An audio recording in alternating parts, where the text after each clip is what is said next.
여러분 안녕하십니까? 이해가 되는 성경 통독 35번째 시간입니다. 어제 우리가 민수기 16장을 읽었잖아요. 민수기 16장에서 하나님께서 반역하는 무리들을 땅이 삼키게 하시고 또 연병을 돌게 하셔서 많은 백성이 죽게 하셨다. 이런 이야기 읽었는데요. 이런 이야기 읽으면서 하나님께서 가혹하신 분이 아닌가라고 하는 느낌을 가질 수도 있어요. 근데 우리가 이렇게 한번 생각해 보십시다. 제가 예전에 이런 말씀을 드렸죠. 유대인 공동체는 유럽이 흑사병에 시달릴 때도 흑사병의 피해가 적었다라는 말씀을 드렸어요. 그들은 성경에서 말씀하시는 위생의 관념들이 몸에 배어 있었기 때문인 거죠. 인간이 욕심을 부려서 인간에게 해를 끼치는 경우가 되게 많죠. 예컨대 매독이라는 무서운 성병이 있잖아요. 매독의 근거 어디서도 시작되었는가 하면요. 남미에 라마라고 하는 짐승이 있잖아요. 낙타도 아니고 귀엽게 생긴 애들이 있죠. 그 라마를 치던 목동들이 라마를 통해서 성적 욕구를 해결하려고 하다가 라마가 가지고 있었던 매독균이 인간에게 옮겨왔다. 추적하고 있더라고요. 이걸 보면 무분별함, 선을 넘어서는 욕망들이 인간을 위험에 빠뜨리는 원인이 되고 있다. 우리가 짐작해 볼 수 있죠. 그래서 성경에 빈번히 등장하는 연병이라거나 자연재해로 인한 죽음 같은 것들이 대부분 하나님이 말씀하신 규범과 질서에 순종하지 않는 사람들, 무분별하게 그 선을 넘어가는 사람들에게 주로 피해자가 되곤 했다는 사실을 본다면은 그런 행동들이 자기 삶의 위험도를 높이는 행동이 될 수도 있었을 것이다 하는 측면에서 성경 이야기를 이해할 수 있지 않나 생각도 해보게 됩니다. 민수기 17장 시작하도록 하겠습니다.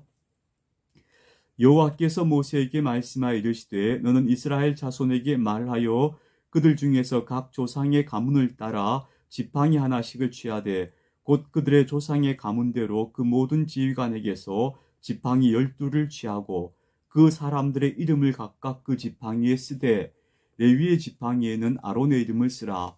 이는 그들의 조상의 가문의 각 수령이 지팡이 하나씩 있어야 할 것임이니라. 그 지팡이를 회막 안에서 내가 너희와 만나는 곳인 증거궤 앞에 두라. 내가 택한 자의 지팡이에는 싹이 나리니 이것으로 이스라엘 자손이 너희에게 대하여 원망하는 말을 내 앞에서 그치게 하리라. 모세가 이스라엘 자손에게 말하매 그들의 지휘관들이 각 지파대로 지팡이 하나씩을 그에게 주었으니 그 지팡이가 모두 12이라. 그 중에 아론의 지팡이가 있었더라. 모세가 그 지팡이들을 증거의 장막 안 여호와 앞에 두었더라. 이튿날 모세가 증거의 장막에 들어가 본즉 레위 집을 위하여 낸 아론의 지팡이에 우미 돋고 순이 나고 꽃이 피어서 살구 열매가 열렸더라. 모세가 그 지팡이 전부를 여호와 앞에서 이스라엘 모든 자손에게로 가져오매 그들이 보고 각각 자기 지팡이를 집어들었더라. 여호와께서도 모세에게 이르시되 아론의 지팡이는 증거궤 앞으로 도로 가져다가 거기 간직하여 반역한 자에 대한 표징이 되게 하여 그들로 내게 대한 원망을 그치고 죽지 않게 할지니라. 모세가 곧 그같이 하되 여호와께서 자기에게 명령하신 대로 하였더라. 이스라엘 자손이 모세에게 말하여 이르되 보소서 우리는 죽게 되었나이다. 망하게 되었나이다. 다 망하게 되었나이다. 가까이 나아가는 자 곧 여호와의 성막에 가까이 나아가는 자마다 다 죽사오니 우리가 다 망하여야 하리이까. 이 17장은요. 하나님께서 아론을 제사장으로서의 권위를 세워주시는 장면이죠. 12명의 지팡이 가운데서 아론의 지팡이에서만 새순이 돋고 꽃이 피고 열매가 맺혔다는 거 아니에요. 그래서 아론이 바로 하나님이 택한 제사장이라고 아론의 권위를 세워주시는 그런 장면의 이야기고, 백성들은 그런 모습을 보면서 하나님의 성막에 가까이 하는 것을 두려워하게 되었다 하는 이야기가 되겠죠. 두려워한다는 것은요, 함부로 하지 않게 되었다, 이렇게 설명하면 좋겠죠. 민수기 18장입니다. 여호와께서 아론에게 이르시되 너와 내 아들들과 내 조상의 가문은 성소에 대한 죄를 함께 담당할 것이요 너와 내 아들들은 너희의 제사장 직분에 대한 죄를 함께 담당할 것이니라.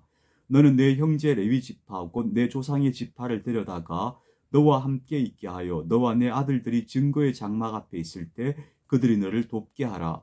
레위인은 내 직무와 장막의 모든 직무를 지키려니와 성소의 기구와 제단에는 가까이 하지 못하리니 두렵건대 그들과 너희가 죽을까 하노라. 레위인은 너와 합동하여 장막의 모든 일과 회막의 직무를 다할 것이요 다른 사람은 너희에게 가까이 하지 못할 것이니라. 이와 같이 너희는 성소의 직무와 제단의 직무를 다하라. 그리하면 여호와의 진노가 다시는 이스라엘 자손에게 미치지 아니하리라. 너와 내 아들들은 제단과 휘장 안의 모든 일에 대하여 제사장의 직분을 지켜 섬기라. 내가 제사장의 직분을 너희에게 선물로 주었은즉 거기 가까이 하는 외인은 죽임을 당할지니라. 여호와께서도 아론에게 이르시되 보라 내가 내 거제물 곧 이스라엘 자손이 거룩하게 한 모든 헌물을 내가 주관하게 하고 내가 기름을 받았으므로 말미암아 그것을 너와 내 아들들에게 영구한 몫의 음식으로 주노라. 지성물 중에 불사르지 아니한 것은 내 것이라.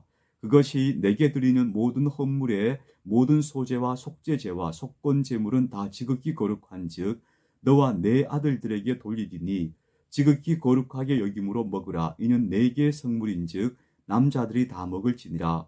내게 돌릴 것은 이것이니 곧 이스라엘 자손이 드리는 거제물과 모든 요제물이라. 내가 그것을 너와 내 자손에게 영구한 몫의 음식으로 주었은즉 집에 정결한 자마다 먹을 것이니라. 그들이 여호와께 드리는 첫 소산 곧 제일 좋은 기름과 제일 좋은 포도주와 곡식을 내게 주었은즉 그들이 여호와께 드리는 그 땅에 처음 익은 모든 열매는 내 것이니 내 집에서 정결한 자마다 먹을 것이라.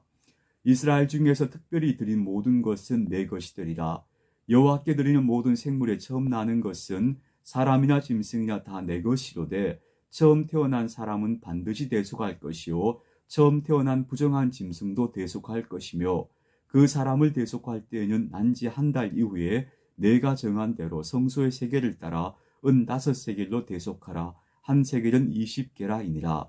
오직 처음 태어난 소나 처음 태어난 양이나 처음 태어난 염소는 대속하지 말지니 그것들은 거룩한즉 그 피는 제단에 뿌리고 그 기름은 불살라 여호와께 향기로운 화제로 드릴 것이며 그 고기는 내게 돌릴지니 흔든 가슴과 오른쪽 넓적 다리같이 내게 돌릴 것이니라. 이스라엘 자손이 여호와께 거제로 드리는 모든 성물은 내가 영구한 몫의 음식으로 너와 내 자녀에게 주노니 이는 여호와 앞에 너와 내 후손에게 영원한 소금 언약이니라. 여호와께서도 아론에게 이르시되 너는 이스라엘 자손의 땅에 기업도 없겠고 그들 중에 아무 분깃도 없을 것이나 내가 이스라엘 자손 중에 내 분깃이요 내 기업이니라.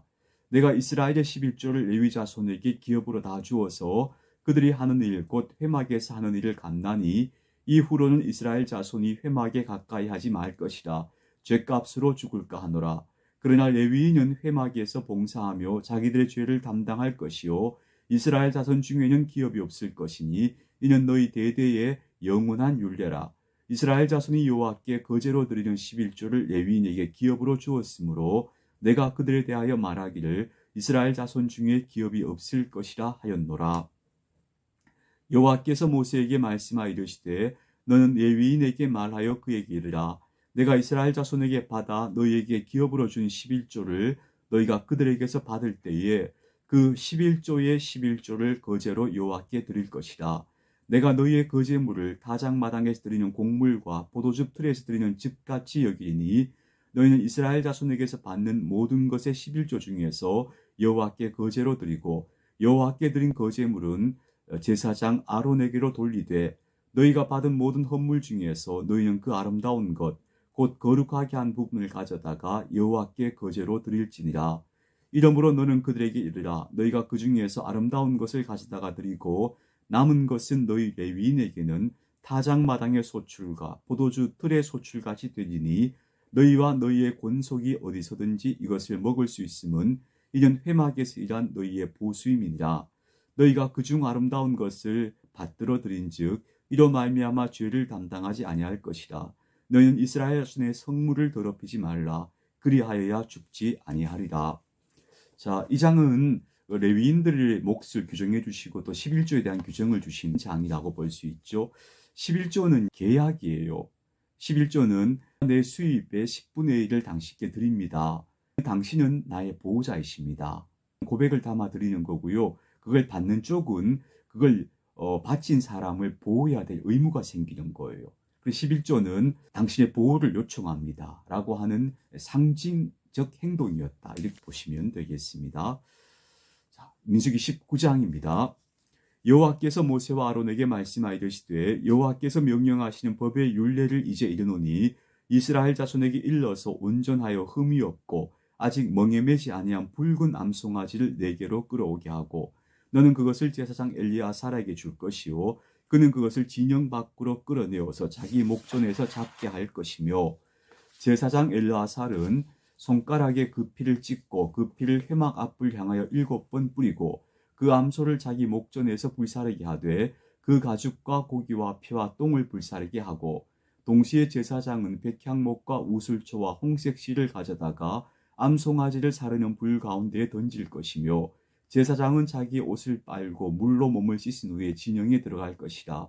그는 저녁까지 부정하리라. 송아지를 불사른 자도 자기의 옷을 물로 빨고 물로 그 몸을 씻을 것이라. 그도 저녁까지 부정하리라.